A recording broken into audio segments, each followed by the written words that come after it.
So good morning, ladies and gentlemen. It's 8:30 and most of the Congress participants are probably still asleep. So I compliment you on being here so early on a Saturday morning to enjoy this interactive, or hopefully enjoy this interactive session, E3 8.2.20b, which is all about CNS changes after treatment, what you need to know. There will be two presentations in this session. I will start off by discussing drug-related conditions, and then Dr. Alvara Linera from Madrid will talk about imaging of treated brain tumors, which is a whole topic in itself. So I will focus more on the more related effect of drugs, either for systemic treatment or for CNS therapies that then induce changes in the brain. Some disclosures to make. I do some consultancy work for some pharmaceutical companies. I had an image analysis center, some research funding, and I'm on some editorial boards. And these are the learning objectives that are stated in the program to understand changes related to systematic treatment, so drugs given for other reasons that may affect the brain, but also about specific CNS treatments that may cause specific brain side effects. Unique to this interactive session is that we have an electronic voting system. Do we have it? Hope so. I didn't get one when I got in, but I hope you do. And we have some multiple choice questions that we can use. So here's an outline of my talk. As I said, there are two parts to it: systemic therapies. There are all sorts of drugs that you can use for recreational purposes or for therapy that may induce bystander effects in the central nervous system. Think about hormones, even steroids that may cause dramatic changes in the brain volume. Think about recreational drugs that you may have used last night. And you're still recovering from some so much that they couldn't make it to this session. Think about immunosuppressive drugs that may cause various side effects. And think about anti-inflammatory drugs or like metronidazole or anti-epileptic drugs that may cause demyelination, for example. And then there's, as I said, a series of drugs that are used for CNS disorders. And I think, generally speaking, the ones that cause more side effects are the monoclonal antibodies. Very general side effects. For example, if you hit lymphocytes, you may release a lot of active substances like cytokines and have very severe dramatic effects in what they call cytokine release syndrome. I won't discuss that. I'll focus on two more specific ones. One related to Alzheimer's, called ARIA. Another one related to MS and natalizumab treatment called PML and the related IRIS. So let's wake you up and start with the first multiple choice question. So let's see this. Okay, so very good. So have we got our voting system on? Yeah, we're all there. So this is the first question. So it's about the recreational drugs that I hope you didn't use last night. So cocaine is a very popular drug these days. And I'd like to discuss with you what is the mechanism of toxicity in the CNS that may occur. So there are three answers. The first one, is this a direct toxic effect to neurons, particularly those in the cerebellum, causing cerebellar atrophy? Or is this a drug that causes demyelination in the central nervous system by a toxic mechanism and then induces lesions in the splenium of the corpus callosum? Or is this something that compromises the neurovascular system, leading to infarcts? I think we can vote now.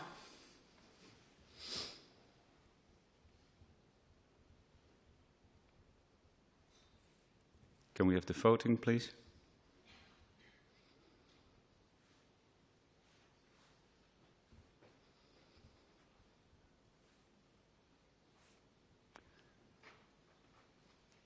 Okay, so very good. So a few of you chose for the direct neuronal damage, then some more for toxic demyelination with the lesions in the splenium, And the vast majority, about 75% I think, from here, chose for neurovascular compromise, which indeed is the correct answer. So you're well on track.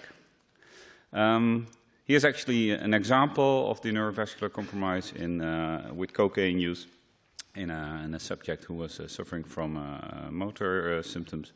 You can see diffusion abnormalities in the anterior and the posterior part of the MCA territory related to this narrowing in the M1 segment. Could be spastic, doesn't have to be a stenosis, of course, leading to ischemia.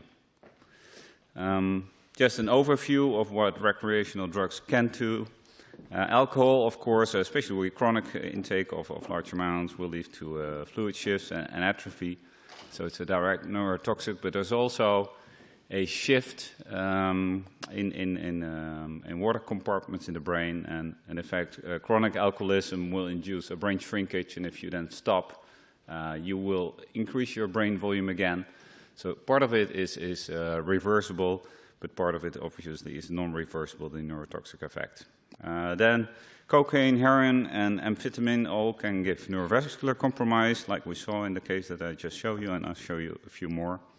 Then ecstasy has a combination of neurovascular but also direct toxic effects, and especially the hippocampus is vulnerable to the toxic effects of MDMA. And then heroin inhalation, especially if you inhale it, may lead to demyelination and cause a widespread demyelination in the white matter. Here's another cocaine case, a chronic user who came in with memory complaints. You see extensive white matter changes and some lacunes, so probably more watershed type of damage that occurred. And here's somebody who was taking amphetamine. Very extensive changes in multiple cortical areas, both sides, and this striate. And here's the MRA showing extensive narrowing of the basilar artery, but also very narrow aspect of the top of the carotid, the M1, the A1 on both sides. So very diffuse vasoconstrictive pathology leading to widespread ischemia randomly distributed over the hemispheres. Here's another patient with reduced consciousness after cocaine. Notice the peculiar distribution of the lesions in a sort of parasagittal distribution, both hemispheres. And this brings us to the next question about parasagittal lesions. What is the most likely diagnosis in this patient? Does he suffer from acute disseminated encephalomyelitis, ADEM, or is this a bilateral infarction of the anterior cerebral arteries, which feed the parasagittal regions of the brain? Is this a case of posterior reversible encephalopathy, PRES, or could this be due to thrombosis of the superior sagittal sinus with then subsequent edema on both sides of the falx? I think we can go to the voting now. So is this ADM, bilateral ACA infarction, PRES, or thrombosis of the superior sagittal sinus? Please do your voting.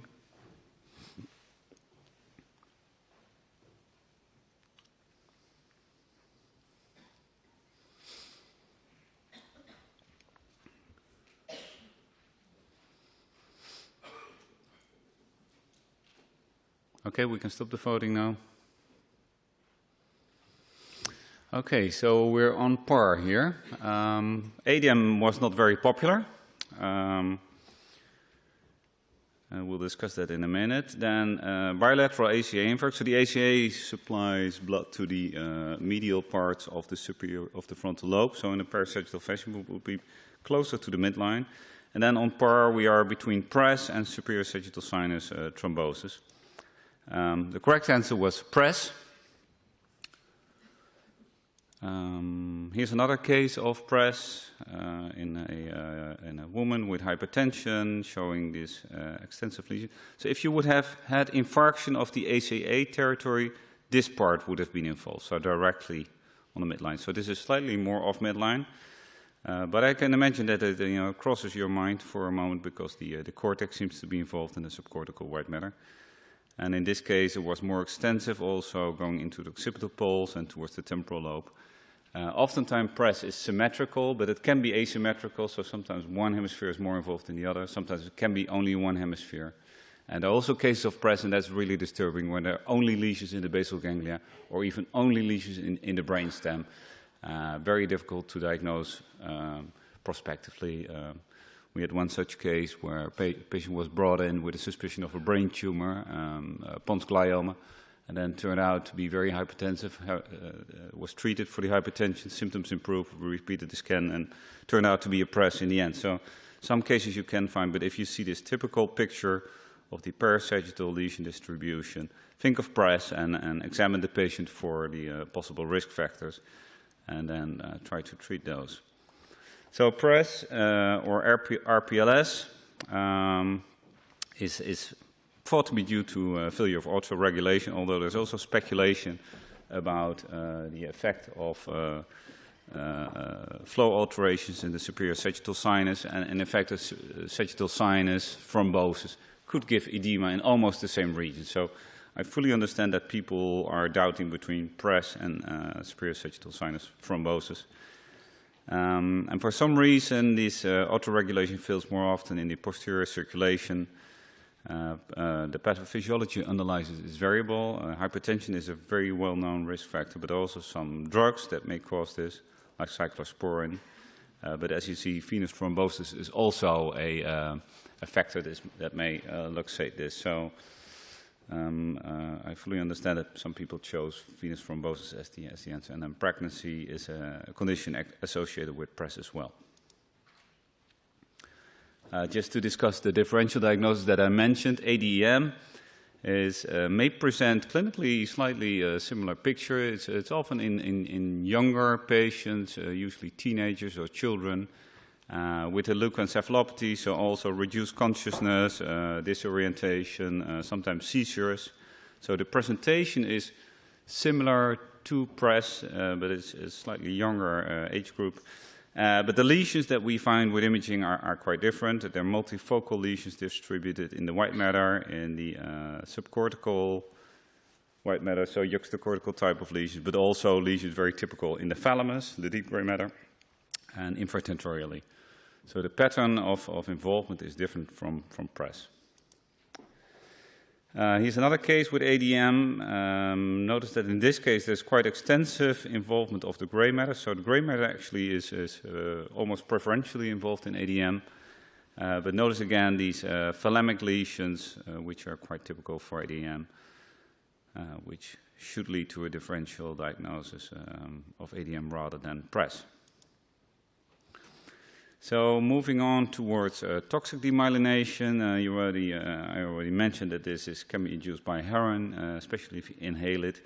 There's a couple of other drugs that can do it. So metronidazole, as I said, is a drug that's used to treat some bacterial and parasitic infections.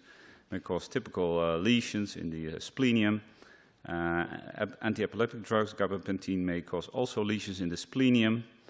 And then there are some drugs used for transplantation that may cause changes in the brain. And methotrexate is a drug, anti-cancer drug, that may induce very widespread changes in the white matter. Here's an example of heroin, toxic heroin effects affecting the infratentorial compartment, but also widespread supratentorial demyelination. Here's another case with more subtle lesions. Occurring in the bilateral middle cerebral peduncles. You can see, the toxic effects. They typically are symmetrically distributed on both sides of the brain. Like in this case, it's very symmetrical. Should make you think of a toxic course. And this one as well. I forgot to insert a multiple choice question, but just for the aficionados here, what do you think is the differential? If you see these lesions, what is something else you should think of? Bilateral middle cerebral peduncle lesions. It's a bonus question. Nobody? Oh. Fragile X syndrome. So this is a mutation that some people have, may cause lesions in the bilateral middle cerebellar peduncle, fragile X carriers. So here's another case of toxic demyelination with heron. Notice again the very extensive white matter changes, and typical for toxic demyelination it's largely symmetrical, and of course there's a very long differential diagnosis of toxins that could do this, and also inherited metabolic disease. So history taking, of course, is crucial to come to the appropriate cause. And then, which I alluded to already, is something that often occurs with toxic demyelination is lesions in the splenium. And this was in a patient treated with anti-epileptic drugs with high signal on the DWI and reduced ADC. And with metronidazole, you can have exactly the same lesion. So there are multiple drugs that can cause this lesion, especially lesions in the splenium. For some reason, it's apparently more vulnerable to this. This is a typical case, a place for a toxic demyelinating lesion.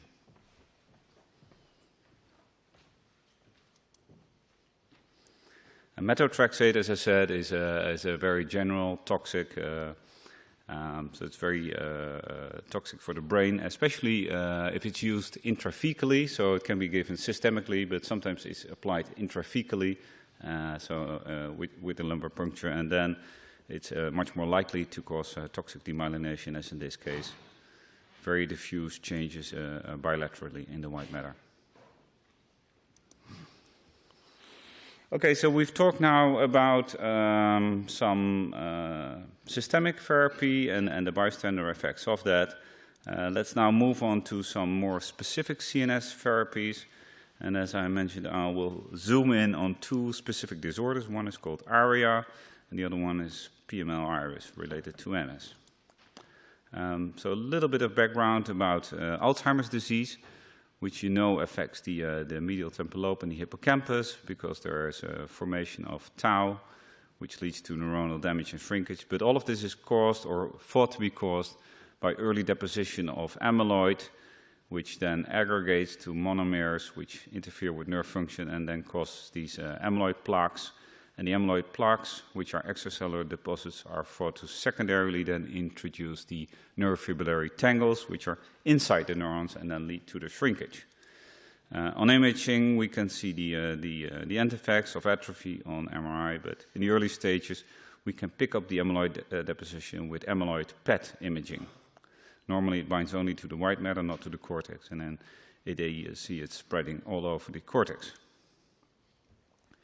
So, because people believe that the amyloid is central in causing these changes and secondary these tangles and neuronal loss, this is the major strategies towards treatment of Alzheimer's are targeting the amyloid process and the metabolism, trying to block the production of amyloid or trying to remove the amyloid from the brain. And one such drug is bapineuzumab. Unfortunately, the phase 3 trials with bapineuzumab were negative, although the phase 2 had some promise. But there are many follow-up compounds being tested for the treatment of AD. And so this patient was enrolled in the bapineuzumab studies with Alzheimer's. You probably have some atrophy of the hippocampus on this side. This is the baseline image. And then after some time, I think about 10, 12 weeks, developed these lesions with high signal in the occipital lobe. But notice also here there's high signal, and probably also here and here. So rather widespread and perhaps distributed lesions in the right hemisphere. So here's a multiple choice question. So what is the diagnosis? Is this patient suffering from amyloid-related imaging abnormalities? That's a really funny name. I must have made it up to confuse you. Is this patient suffering from PRES? Is this a case of ADM? Or could this be due to cortical venous thrombosis leading to edema in the areas of the cortex supplied by this vein? You can vote now. So is this a case of ARIA, PRES, ADM, for cortical venous thrombosis.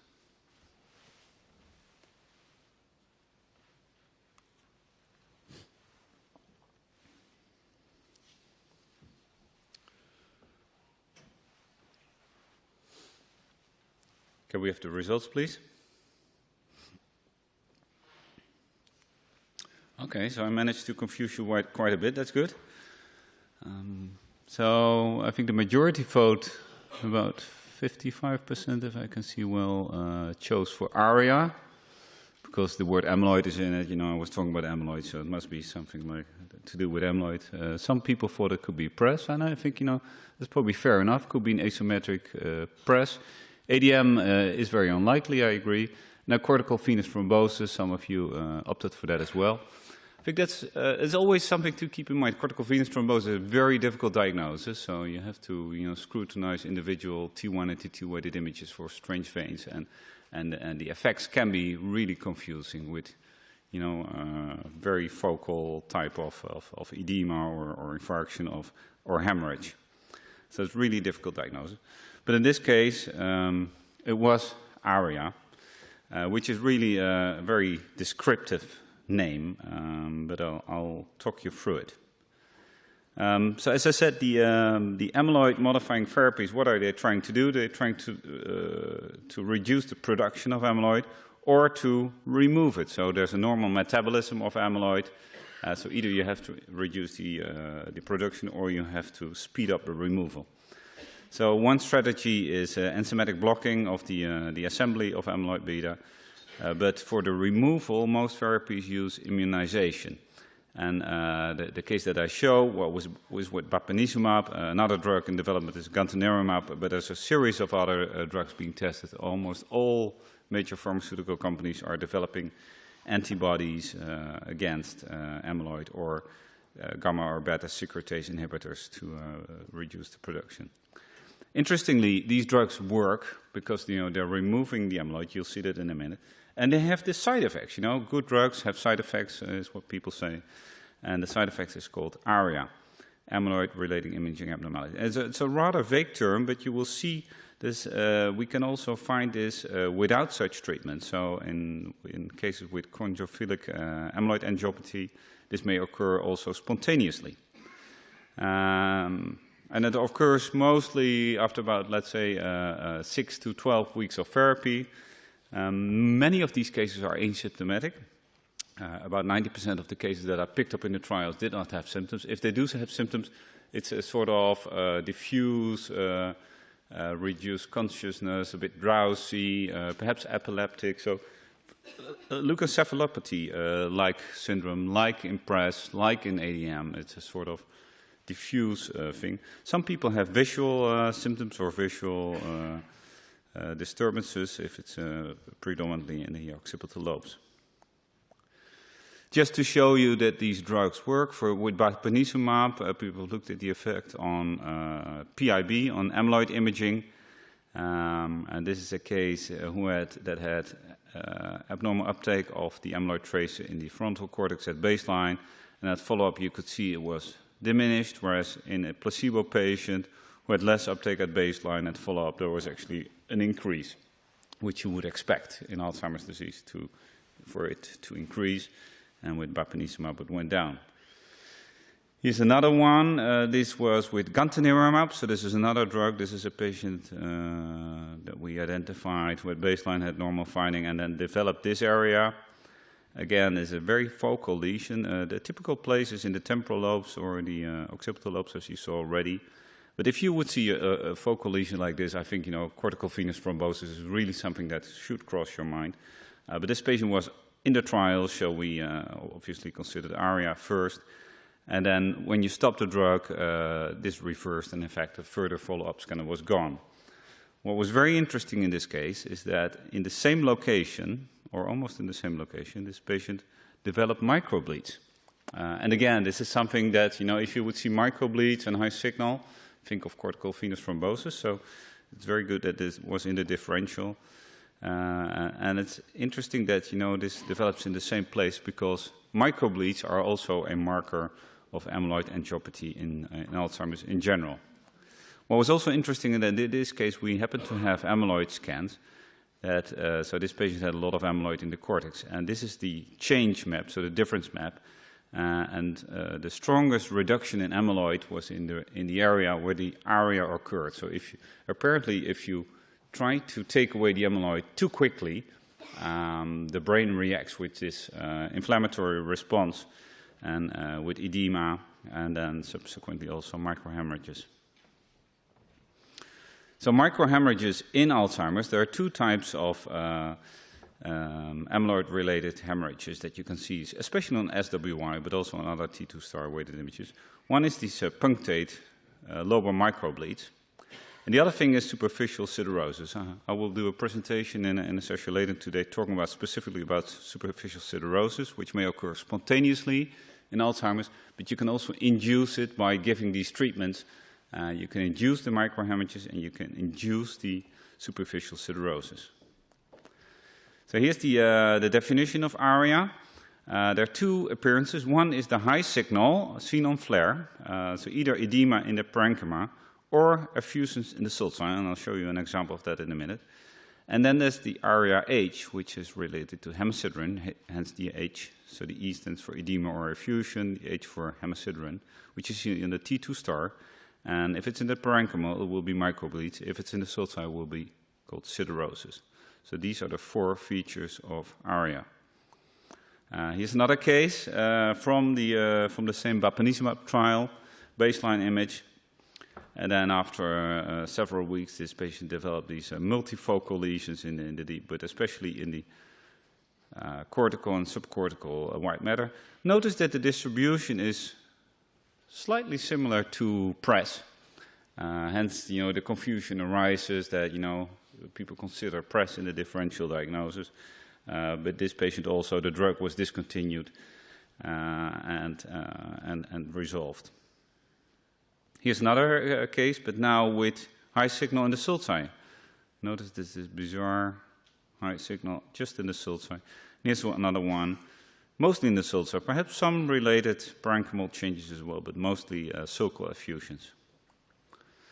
So what is interesting is to speculate about the mechanism of what is happening here. So mostly, typically in Alzheimer's, most of the amyloid is in the parenchyma.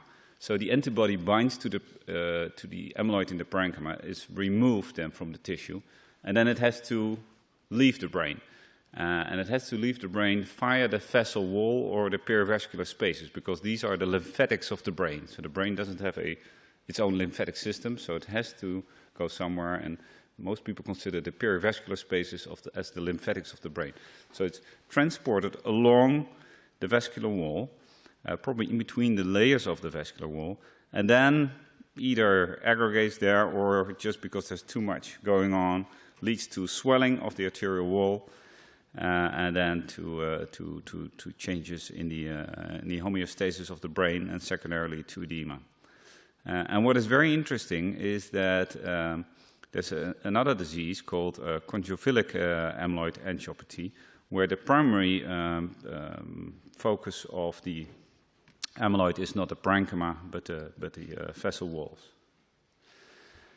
So conjunctivic amyloid angiopathy is a rare disease, very often with a genetic mutation. There are various genetic mutations where the amyloid is deposited in the vessel wall, so it gives this funny birefringent effect with polarized light, and you get thickening of the wall and narrowing of the lumen. And this leads to white matter lesions, microbleeds, but also to larger hematomas. Like here, you can see multiple microbleeds, as you could in Alzheimer's disease, but then also macroscopic bleeding, which doesn't occur, obviously, spontaneously in Alzheimer's disease. So multiple hematoma, and then leading to infarcts as well. So interestingly, this therapy that induces the microhemorrhages and the edema links Alzheimer's disease with the spontaneous lobar microbleeds to conjunctivic amyloid angiopathy. So apparently you can move the amyloid from one compartment to the other and shift also the pathology to another type of pathology. And this is a case that we saw with conjunctivic amyloid angiopathy. So notice the multiple microbleeds. But notice also that this patient has this weird swollen appearance of the of major parts of the left hemisphere with edema and swelling. Very much like the ARIA case that I showed you, which was under therapy, but now this occurred without any intervention. So this is a spontaneous occurrence of ARIA in a patient with known CAA. And this inflammatory reaction can lead to a similar type of leukoencephalopathy as I just described. So patient can be drowsy, disoriented, can have epileptic features. And this can be treated with steroids to suppress this sort of inflammatory reaction that occurs spontaneously in the brain. And people will then improve clinically, and also the edema will then subside after treatment with steroids. So this links the two diseases and the two phenomena. And Alzheimer's is drug-induced, and in CAA it's something that may occur spontaneously. Some more cases of ARIA, just to give you more feeling for a baseline, and then developing these subtle abnormalities here, partly parenchymal, partly perhaps sulcal, with some swelling also, then clearly increasing over time with more swelling. And then when the drug was stopped, it resolves completely. Differential diagnosis, so PRES, RPLS is in there. Autoimmune encephalitis, very difficult group of disorders, and there are new antibodies being discovered almost weekly against NMDA receptors, limbic encephalitis, voltage-gated potassium channels. And there, as I said, this is a very difficult diagnosis, can also have local swelling, and then subarachnoid hemorrhage, of course, if it's in the sulci or infectious disease. So lastly, I'd like to talk about a side effect occurring in patients with multiple sclerosis. We all know this, of course, because we often need to apply the McDonald's criteria to look for the diagnosis of MS, and I won't bother you with that, and also won't bother you too much with this slide, just sufficient to state that there are multiple drugs being developed for MS, mostly targeting the lymphocytes, either in the lymph nodes already or in the bloodstream, or trying to affect the migration of T cells across the blood-brain barrier into the brain. And one of these drugs is natalizumab, which blocks a receptor on the T cells so that it cannot bind to the endothelium and cannot go into the CNS anymore. And under treatment with this drug called natalizumab, the branded name is Tysabri, patients tend to do very well. It's a very potent drug, very effective drug, and people feel quite well on it. But then some of them may develop a nasty side effect, which we're showing here, with lesions in the subcortical white matter, with some swelling, multifocal, as you see, no enhancement with gadolinium, sometimes very hypointense on the T1 though. And the question related to natalizumab treatment is here. So what is your diagnosis? Is this a case of PRES with sort of parasagittal lesion distribution? Is this simply a reactivation of juxtacortical MS lesions? One of the 4 diagnostic criteria. Is the case of ADEM, or is this a case, can we vote please? Or is this a case of PML, progressive multifocal leukoencephalopathy? So I'll go back and show you the image once more. Multifocal lesions bilaterally in the subcortical white matter. So this is a case of PRES, reactivation of MS lesions in the juxtacortical position. This is a case of ADM, or is this PML?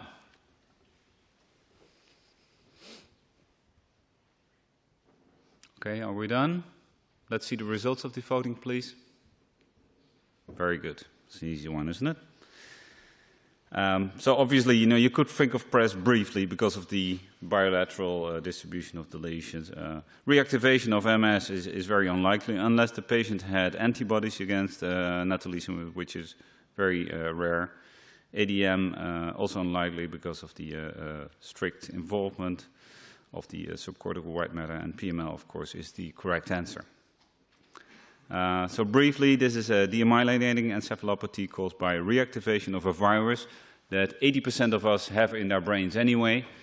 but when you reduce the surveillance of the immune system, it gets reactivated. Can happen in immunocompromised patients like with HIV or chemotherapy, but also be treatment-related, so iatrogenic, with natalizumab, sorry, it's a misspelling here, natalizumab, or with rituximab, a drug used for RA, and which is also now being repurposed for MS, which affects the B cells. And these are the classical PML features. This was a patient with immunosuppressant so it's not an MS patient, developing lesions here in this typical sort of juxtacortical position with some mild swelling, probably another lesion over here. Typically no enhancement, and then bright signal in the rim on DWI. This case we already saw. And these are the histopathological features of PML with pathology around, starting from the cortical white matter border and then spreading into the white matter and giving this sort of patchy demyelination. So this is the normal myelin, the blue one, patchy demyelinations, and with all these infiltrating cells and the multinuclear giant cells. So under PML, these lesions can occur, and this is a really subtle lesion that was followed.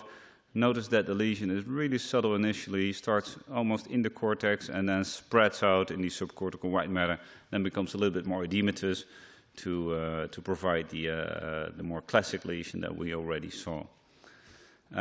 Under PML, treatment in MS, the appearance can be slightly different than the classical PML, because sometimes you have these sort of multicystic appearance. I hope this projects well. We'll see some more examples. So multicystic appearance, restricted diffusion, often no enhancement, but it can be more enhancement than in classical PML. Here's another example of this T2 microcystic aspect. You see these small punctate lesions occurring outside the gross abnormalities. People call this the Milky Way appearance. Here's another case that we saw this was pre-treatment, and the patient started to develop these lesions. So one here, another one infratentorially. So PML also likes to involve the middle cerebral peduncles and the cerebellar hemispheres. But notice also these punctate lesions that were occurring. So this is again this Milky Way sign. And then these lesions can enhance a little bit. So contrary to classic PML, these MS patients treated with natalizumab can have enhancement more than in classical PML. So then obviously, once you know that the patient is on this drug and is at risk for this, so it's easy, you simply stop the drug and you think the patient will recover, but then the problems only really start. So this was a patient with PML under natalizumab. Tysabri was discontinued, and then developed this massive enhancing lesion around pre-existing abnormalities with an enormous increase in edema. And the patient got worse and worse and worse. So despite the fact that the treatment that caused the PML was stopped, you would assume, this is the end of it and PML will subside. But the patient got worse and worse. So it's a next multiple choice question about the discontinuation of PML. So what are we seeing here after stopping the treatment? Is this patient developing PRES? Or is this simply the MS coming back, because you gave the drug for the MS, you stopped the drug, and is the MS now sort of rebounding and giving a massive reactivation of the MS? Are we looking at ADEM, or are we looking at IRIS, immune reconstitution inflammatory syndrome? Can we vote, please?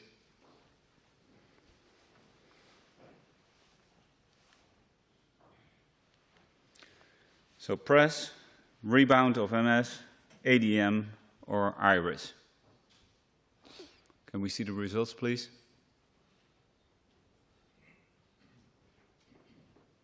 Very good. I'm proud of you. So, indeed, so this drug suppresses the immune system, leads to PML, and then you stop the drug, and then the immune system will revive because all the T cells can go into the brain again. They were unable to enter the brain, but now they can go in, and then they say, hey, there's an infection going on, we need to get to work. And they start attacking the infected tissue. And this may lead to very extensive multifocal pattern of enhancement.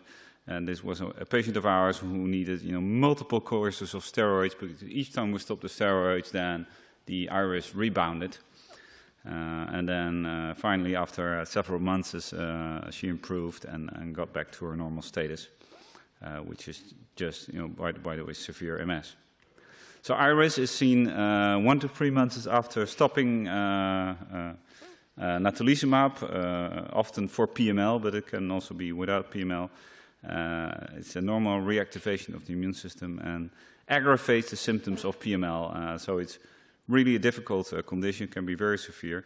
And the other thing is, if people have PML and you start giving them steroids, you may aggravate the PML. So that's a little bit the difficult decision whether or not to give steroids early on, because you don't want to sort of boost the PML. And the differential diagnosis is reactivation of underlying MS. So the longer after cessation, the more likely it is that the underlying disease will rebound. So in summary, we've looked at systematic treatment effects, and we've seen some neurovascular things. Remember the cocaine, amphetamine. We've seen some toxic demyelination.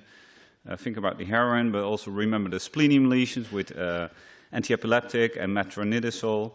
And we've seen PRES, which is almost virtually in each differential diagnosis, and there's a variety of drugs that can do this. And then we have these targeted CNS treatments, mostly occurring with monoclonal antibodies. So ARIA and Alzheimer's, you are not very likely to see that in the wild, but it may occur in CAA spontaneously, as you heard. And then PML monitor is a big thing in our clinic. We do hundreds of scans a year to monitor this treatment. Difficult to detect and can be complicated by iris after cessation. And with that, I'd like to thank you for your attention.